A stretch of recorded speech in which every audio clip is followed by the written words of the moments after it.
7 heures du matin, rassemblement au centre de Beyrouth. Le temps de remplir les 11 bus, voilà le convoi parti direction le sud Liban. Durant le trajet, chansons à la gloire du Hezbollah et chants patriotiques libanais. La plupart des 500 participants sont des étudiants de l'université Saint-Joseph de Beyrouth. C'est la 3e année consécutive que le parti chiite organise cette excursion. Pour beaucoup, l'occasion de découvrir leur pays avant tout.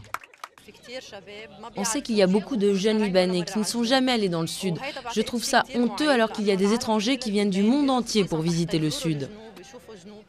Le Sud, nous y voilà, après 2 heures de route. Plus que 4 km de marche et les étudiants sont immergés en plein maquis du Hezbollah.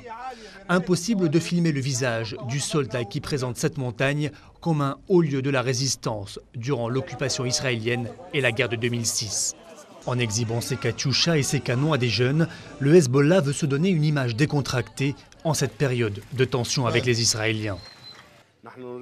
À travers ces jeunes, nous voulons transmettre un message au monde et à l'ennemi surtout. Le peuple libanais et les jeunes libanais soutiennent la résistance. Ils sont présents sur les fronts avec la résistance. Étape suivante, l'extrême sud, direction Maroun el-Ras. Ce village a été fortement endommagé durant la guerre de 2006 entre Israël et le Parti de Dieu.